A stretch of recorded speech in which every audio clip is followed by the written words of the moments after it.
máscaras cairão na sua frente quando houver alguma despressurização. Peguem a máscara, coloquem vocês e depois coloquem uma pessoa ao lado. Temos um banheiro atrás, qualquer problema é só apertar, vai acender uma luz que algum comissário vai chegar a bordo de vocês, se vocês precisarem de alguma coisa. Qualquer coisa, se alguém quiser visitar a cabine, fiquem à vontade também, tenha uma boa viagem. Aê! Aê! Velho mundo, em muitas delas, por orgulho me perdi. Criei sistemas, guerras, lemas de egoísmo, e desse jeito me afastei tanto de ti.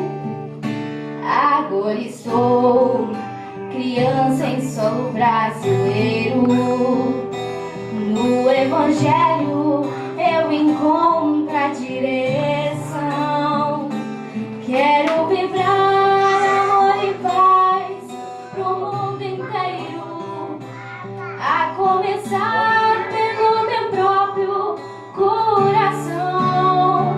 Reconstruir meus sentimentos, lutar por dentro pra que eu possa melhorar, iluminar meus pensamentos pelo trabalho pra que eu possa despertar, reconstruir meus sentimentos, lutar por dentro pra que eu possa melhorar, iluminar meus pensamentos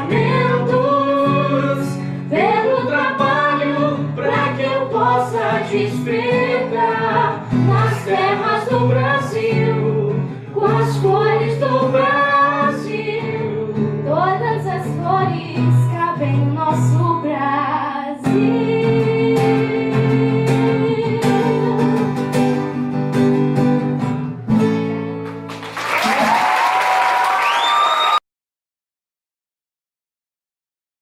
Então vamos fechar os nossos olhos,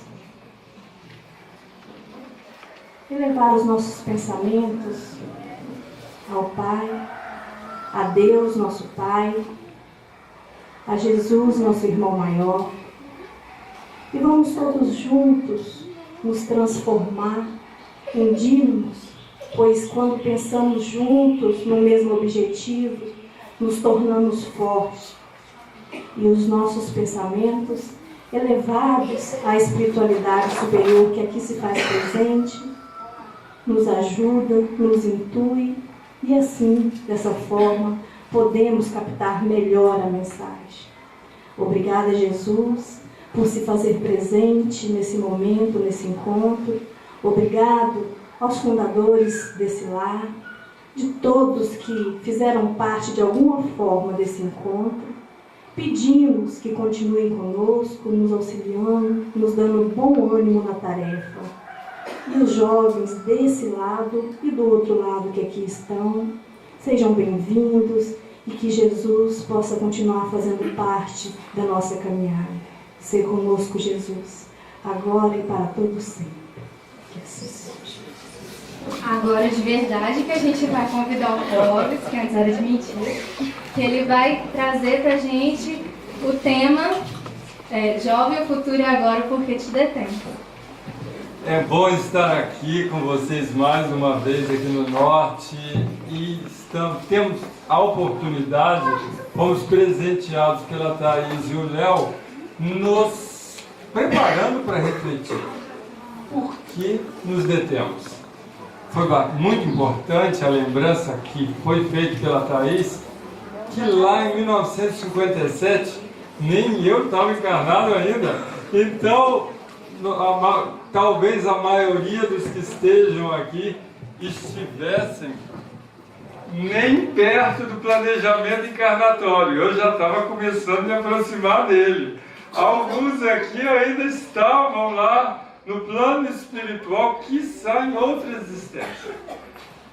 E já teve um grupo de jovens que com toda a dificuldade daquela época buscou não se deter. Buscou fazer a diferença. Buscou tentar começar uma confraternização de mocidade no estado do Espírito Santo. Com todas as dificuldades de uma época, e nós tivemos acesso lá ao histórico desse momento, a comunicação era feita de telegrama. Não tinha facilidade em se falar por telefone, muito menos por celular, internet, Skype, termos que seria inimaginável em 1957, talvez existissem lá nas revistinhas de ficção científica. O Palhano tem algumas das revistas que ele fez todo o desenho da ilustração de todas as escolinhas aos estudos para a infância e juventude. O Wallace, o jovem Julinho, iam com caravanas, com carro que nem sempre chegava, porque as estradas eram de barro. Se for difícil o pessoal de Nova Venécia chegar aqui de São Mateus, imagine naquela época. Era uma verdadeira aventura. Mas eles não se detiveram. Eles não fizeram só o primeiro. Fizeram o segundo, o terceiro, o quarto, o quinto, o sexto. Eles superaram barreiras, dificuldades. Eu acredito que foi até ao quinto, que voltou no oitavo. Eles fizeram até o quinto, 1961. Então, foi uma continuidade de um trabalho em que eles não se detiveram. Mas para eles, 1957, realmente, Thaís, isso é o futuro. Nós estamos agora vivendo o futuro. Porque eu mesmo estava lá no plano espiritual. Eu sou parte do futuro para aqueles jovens. Eu reiniciei esse trabalho no oitavo. E nós estamos no 34º, mas eu não era encarnado naquela fase.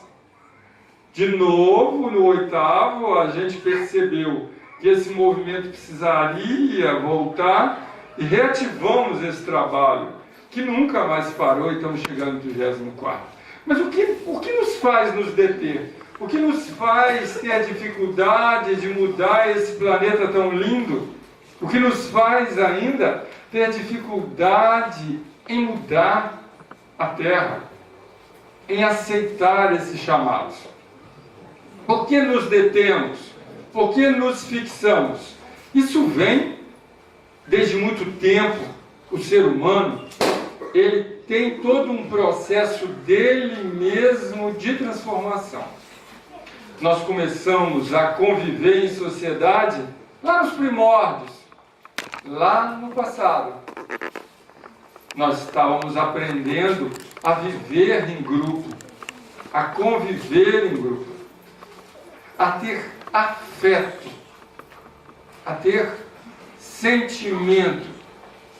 Mas era ainda muito primitivo. Nos marcávamos o nosso grupo. Mas isso gerava também batalhas entre grupos. Isso gerava também conflitos que se estenderam em guerras. O ser humano passou a tentar conquistar os territórios, dominar as forças instintivas, primitivas, ainda se faziam presente na condução do encarnado. Quando o espírito encarnava, ele encontrava ainda um ser humano dominado por forças muito primitivas, que precisavam confrontos, ainda na liberação de toda a sua carga de sentimento e de conflito. Por isso mesmo, fizemos cada vez instrumentos de guerra, de disputa, com um poderio maior. Fomos capazes de fazer máquinas voadoras, algo que inicialmente foi criado para o bem, mas que mudamos o sentido para os ataques. Dos barcos que nos transportávamos, fizemos os barcos de guerra. Da pólvora que iluminava a China nas noites, fizemos as armas letais. O ser humano, ainda naquele primitivismo em sua encarnação, utilizou o processo, as descobertas intelectuais para a produção ainda da morte, para o conflito entre si, a ponto de construir uma força através da energia que geraria paz, que geraria condição de potencialização do nosso orbe. Nós criamos uma bomba atômica. Ao buscarmos conhecer o átomo para usar a sua energia em benefício da humanidade, utilizamos essa potência que foi descoberta pelo nosso intelectualismo para destruir uma cidade inteira, Hiroshima, e depois uma segunda, Nagasaki, que se questiona da necessidade. Mas, para mostrar o poderio da disputa, do combate, da força, ainda no sentimento primitivo do ser encarnado, ele utilizou dessa força e destruiu no mesmo tempo, no mesmo horário, milhares e milhares de pessoas inocentes. Era o homem ainda não sabendo lidar com os seus sentimentos, desenvolvendo o intelecto, mas com muita dificuldade de desenvolver a si. E hoje ainda vemos estarrecidos em nossa sociedade outro tipo de violência. A violência nas ruas das gangues, na violência em casa, nos conflitos familiares, gerando traumas profundos àqueles que vivem dessa violência. A violência entre colegas, a violência em múltiplos níveis, que ainda permanece existindo e virando verdadeiras guerras. No Brasil se mata por essa violência muito mais do que uma guerra.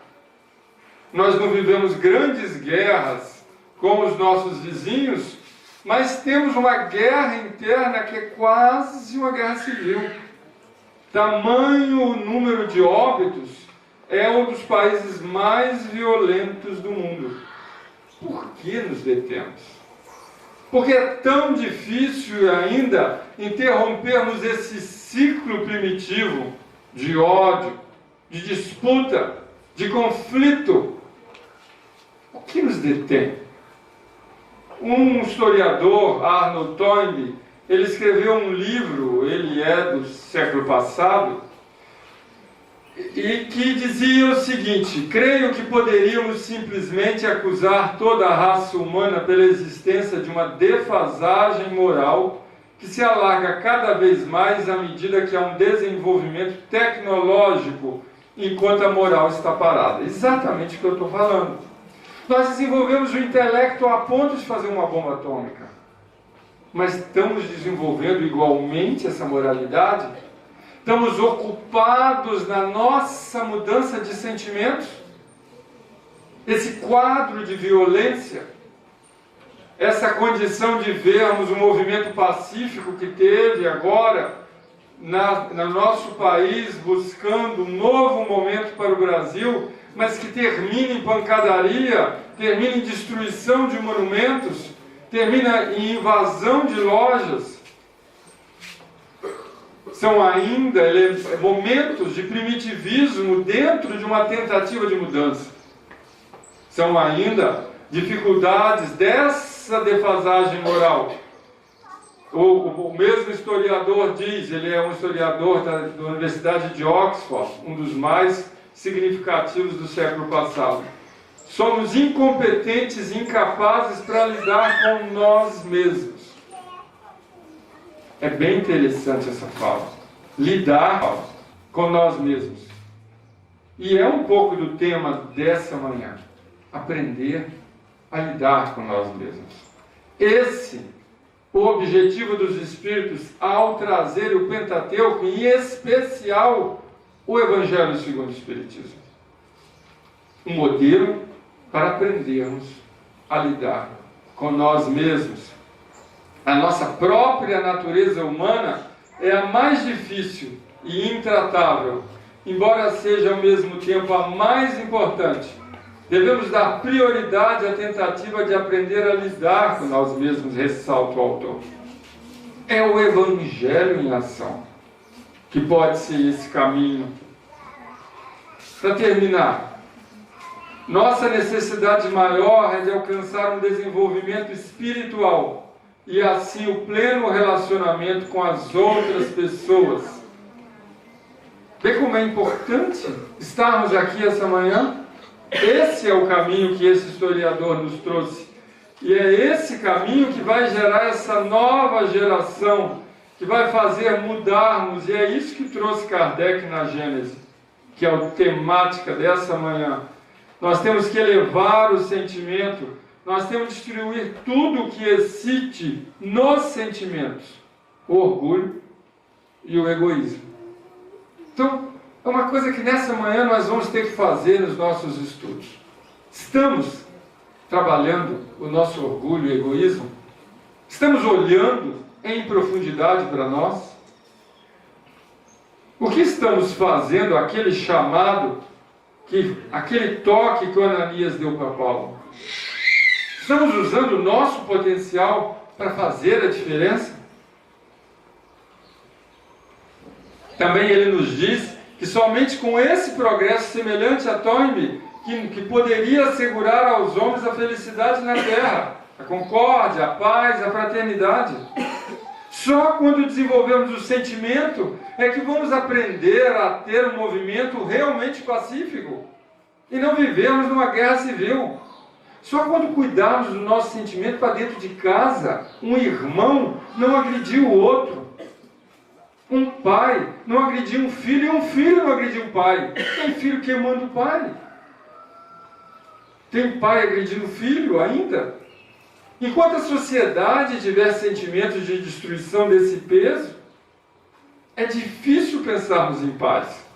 Como pensar paz no mundo se dentro de casa vivemos o conflito, a discórdia? Se dentro de nós temos ainda todas essas frações de orgulho, de nos querer sentir superior ao outro, ou de egoísmo, de querer ter aquilo que é do outro, como vimos lá nas imagens das emoções e sentimentos primitivos do homem, que ainda temos dentro de nós.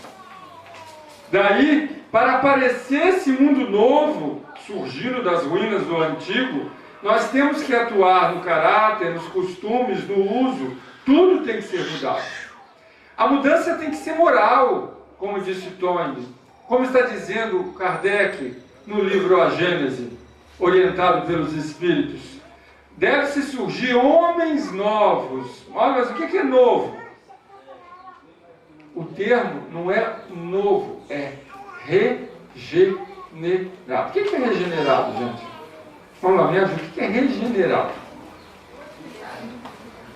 Modificado. Melhorar. Generado vem de geração.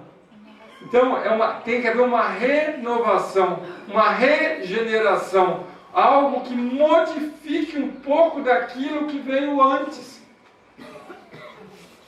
Mas será que é na intelectualidade? Intelectualidade a gente vem desenvolvendo. Será que é o fato de sabermos hoje falar num telefone, ter um wireless, entrarmos no Face, conversarmos no mundo inteiro, numa rede? A rede é importante, mas se utilizada de uma maneira importante. A energia nuclear é importante, mas se utilizada de uma forma benéfica. O avião é importante. Hoje a gente vai de avião com facilidade para qualquer parte do mundo, mas se utilizado com um fim importante. Da mesma maneira, a regeneração deve ser moral. Porque eu posso pegar algo que a intelectualidade construa e usar ela para usar a rede para fazer uma forma de desenvolver uma relação de uma sexualidade doentia, de ensinar as pessoas a uma abreviação da vida, de gerar formas de retirar o dinheiro através de que unificariam e que o mundo de Berlim cairia sem uma guerra. Não sei se todo mundo sabe o que eu estou dizendo, mas existiu depois da Segunda Guerra Mundial um muro. Alguns de vocês podem nem saber disso. Todo mundo sabe do muro de Berlim aqui? Então, existia um muro que separava a Alemanha Ocidental da Alemanha Oriental através de um tratado de divisão da Alemanha entre a força aliada e a força dominada pela União Soviética, e que a outra pelos Estados Unidos, e dividiu um país ao meio. Ainda temos isso, infelizmente, na Coreia, que é um país dividido por essas duas forças. Mas na Alemanha, isso foi derrubado sem guerra, depois de tantos morrerem por isso. São a elevação moral. Isso aqui foi escrito um pouco, 1860 e pouco, e nós estamos aqui, essa fase nós já estamos vivendo.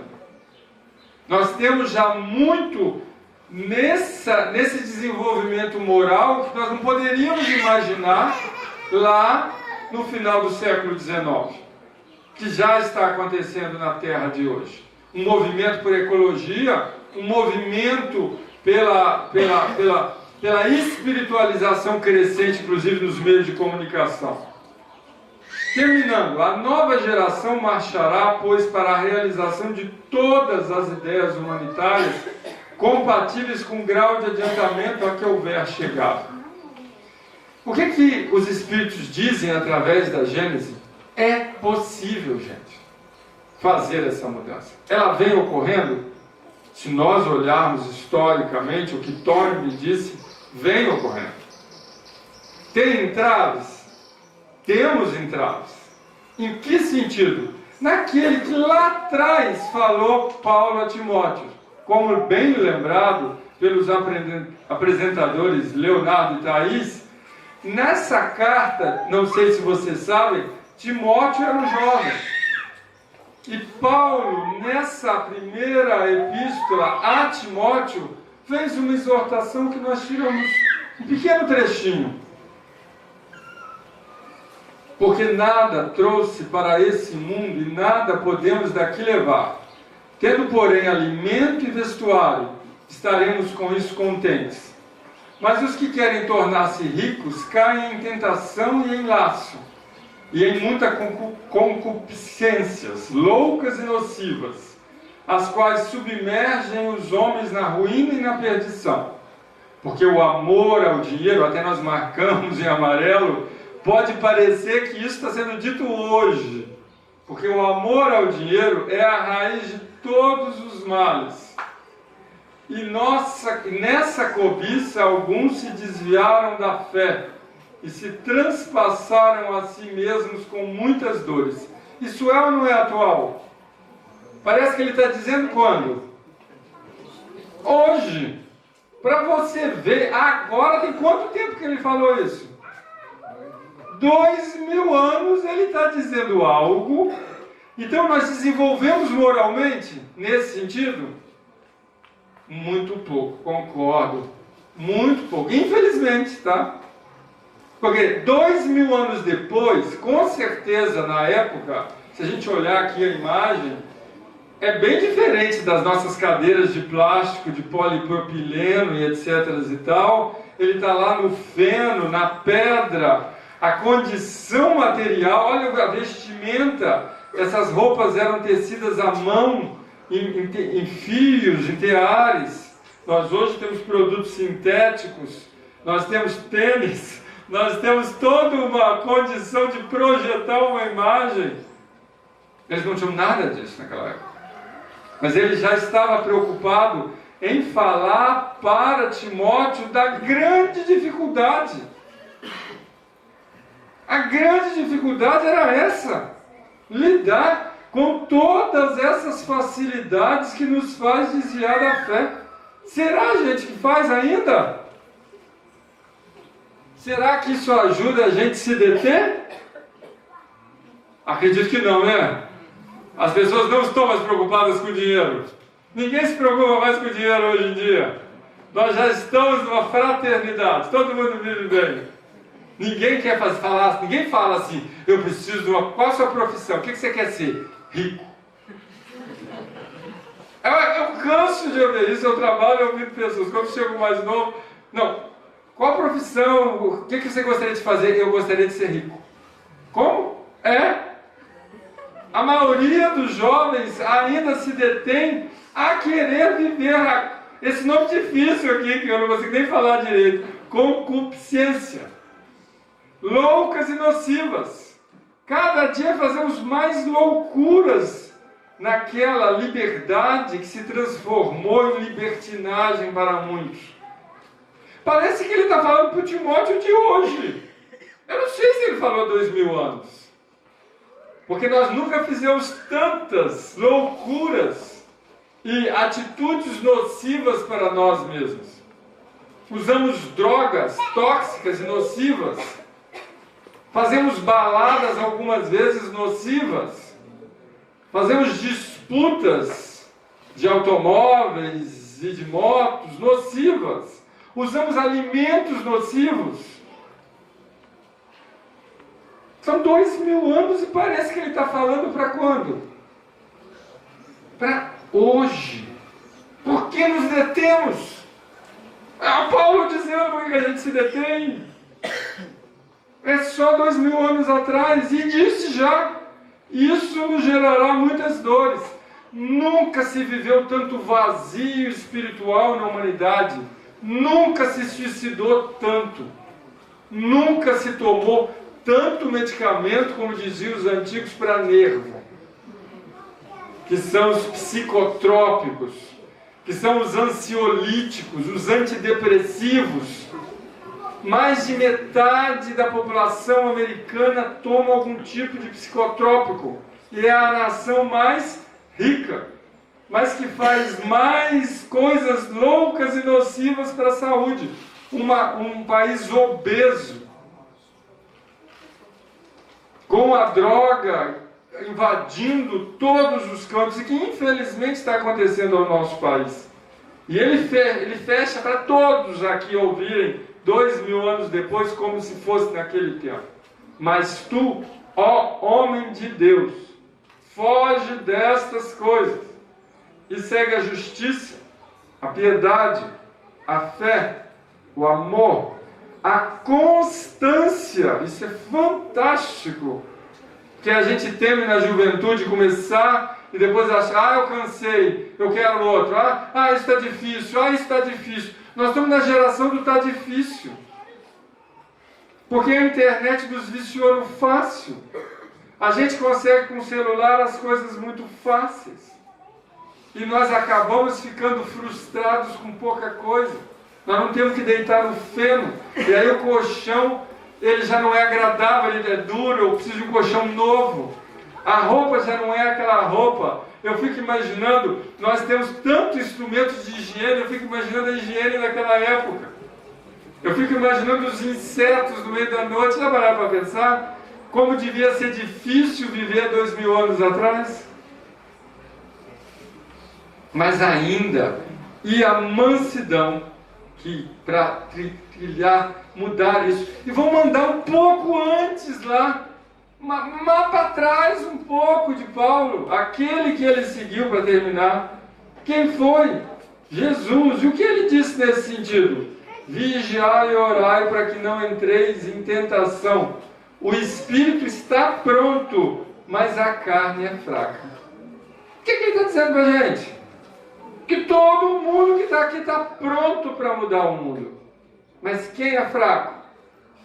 A carne, as paixões, essa nossa tendência a se apegar à matéria, ao bezerro de ouro mosaico, lá da época de Moisés, dos 10 mandamentos. Por que eles não são seguidos até hoje? Porque nós ainda cultuamos o bezerro do ouro, da disputa. E para encerrarmos, e olhai por vós, para que não aconteça que os vossos corações se carreguem de glutonaria Glutonaria é gostar de quê? Isso não tem mais na humanidade, tem? As pessoas são glutões hoje? Não, hoje nós não comemos mais, hoje todo mundo é slim. Hoje todo mundo come só verdura e frutas. Está todo mundo light. Né? Ou de embriaguez. Ninguém bebe muito, que isso? Nós estamos numa unidade que as pessoas sabem cuidar de si. Bebida agora eu acho só uma coisa bem suave. Nós tomamos já quase lá de nosso lar aquelas águas espiritualizadas. Isso é verdade? E nós não precisamos disso. Também nós temos, e dos cuidados da vida, cuidamos da nossa vida adequadamente depois de 2000 anos. Também fechando, vigiai, pois, todo o tempo, orando. A gente vigia e ora todo o tempo. Nós estamos cuidando desses sentimentos primitivos, desse orgulho e egoísmo que brota dessas montes de experiência encarnatória em que vivemos lá como índio, que vivemos guerreando, que vivemos todas essas experiências do passado, para que sejais dignos de evitar todas essas coisas. É atual essa fala de Jesus? Parece que ele está falando quando? Hoje, gente. Então, nós temos que entender que é um momento de se espiritualizar. Estamos aqui com esse objetivo. Vamos aproveitar os estudos. Vamos refletir nessa manhã. Vamos aprender que a oração e a vigilância tem que ser permanente em nossa vida. Que a espiritualização é de um estado de ser, a evangelização é de conduta, é de moralidade, é de ser um ser novo, para não se deter ainda mais. Temos assim que aprender que isso nos faz ir a planos mais elevados, entrar em sintonia com a espiritualidade mais elevada e não a vampirização daqueles que nos levam para a matéria, que nos incentivam aos prazeres pueris, à glutonaria, à embriaguez dos sentidos, como disse o próprio mestre. Temos que aprender essa possibilidade do homem intelectual, do homem rede, para levar essa mensagem de paz aos quatro cantos do planeta, para ajudar na espiritualização nossa e daquele que está à nossa volta. Temos que aprender que somos um homem muito mais do que apenas matéria. Somos um homem com possibilidades de entrar em conexão com o alto, com múltiplos níveis de atitude. E isso nós sabemos hoje. Isso nós já temos consciência. A neurociência já começa a identificar a importância da prece, a importância da meditação, a importância da espiritualização do ser, a importância já está sendo científica da mudança do sentimento. Por que nos detemos? Porque nos detemos a ajudar o Cristo nessa pacificação do planeta. Queremos fazê-lo? Cuidemos de cada um de nós. Por isso, vamos estudar. Vamos nessa manhã refletir que só na nossa transformação é que mudaremos este planeta e que ajudaremos essa tarefa, é que seguiremos esses chamados do Cristo a Paulo, e vamos nos colocar na condição de Saulos ainda, apegados ao poder, apegados à matéria. E vamos realmente nos ajoelhar perante o Cristo e reconhecer a luz como o seu Evangelho e mudar as nossas vidas e nos integrarmos ao cosmos, mudando esse planeta. Vamos nessa manhã fazer esse trabalho aqui dos nossos estudos para ir para esse mês, estudando ainda mais o Evangelho para nos evangelizar. Vamos, Thaís, vamos, Leonardo. Passo a palavra para vocês, para darmos continuidade.